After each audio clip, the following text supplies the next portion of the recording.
Hey everyone, it's Psychic Liz Cross here from psychiclizcross.com. And I just wanted to follow this up a little bit.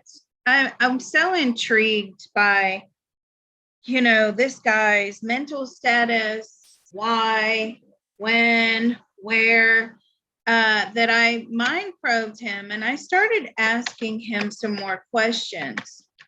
I also ran this case by a few of my police and detective friends, and one of them who has worked on cases such as these. And what is so interesting is the why.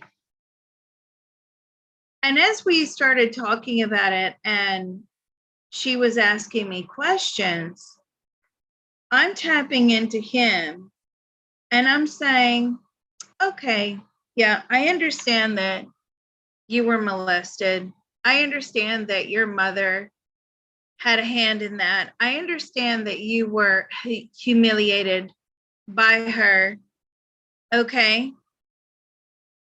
But why did that switch flip in your brain to seek revenge and become a serial killer? Why?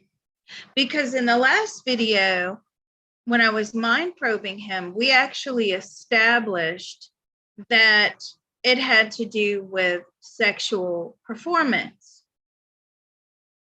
And because he frequented these girls so many times, they were local girls for the most part. He had seen them on multiple occasions. And somewhere in there, they had laughed at him. They had made fun, or maybe not even gave him the reaction that he obviously is looking for. So we have to understand his mental status. Because of this childhood trauma, this man is an extreme narcissist. And there's many different levels of narcissistic personality disorder. It is an extreme mental illness. His is like all the way up to the highest level you could possibly be. What narcissists do is they secretly and silently have an agenda. And they look for justifications or reasons to advance that agenda. So in his case, as I was probing him, he was purposefully looking for a reason to kill. Okay. Did they make fun of me? He's saying yes, they did. They insulted him. They laughed. They didn't act like they were enjoying it. He's paying his hard-earned money here. And he would take that as an insult, a direct insult at his performance. And he would make a mental note of how and when and why they insulted him. And then he started plotting revenge. I firmly believe, from what I got during the mind probe today, is that the first opportunity he had to carry out these murders, his wife going out of town, he then frequented these girls again, and then he murdered them. That's why they all went missing over the same period of time. Coincidentally, I believe from what the reports are saying, They all went missing when she was out of town.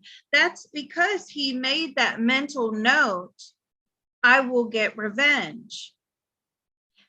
He also, quite obvious to everybody, he's a sex addict and a porn addict.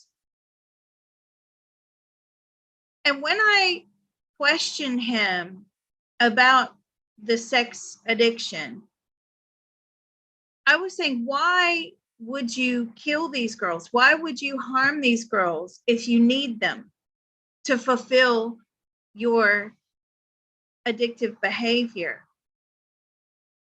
And what I actually got back was, I hate them because I do need them. So he's embroiled in this addiction cycle. He has to have them to fulfill the criteria of the cycle. But he actually, instead of hating himself, so a lot of addicts, they hate themselves, right? Oh, I can't believe I just smoked another cigarette, but I hate cigarettes. I hate them, right? I can't believe I just took another drink. I hate myself and I hate alcohol. You see where this is going.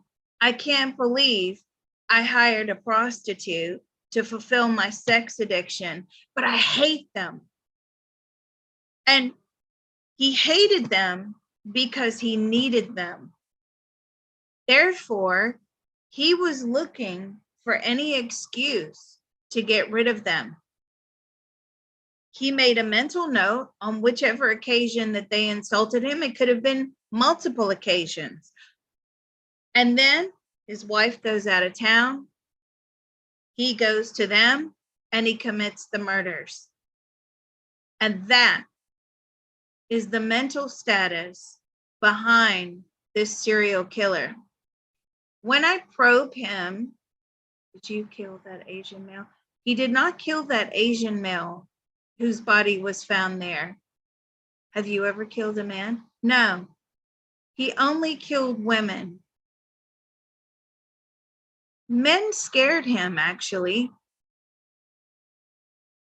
He didn't want to enter into a fair fight.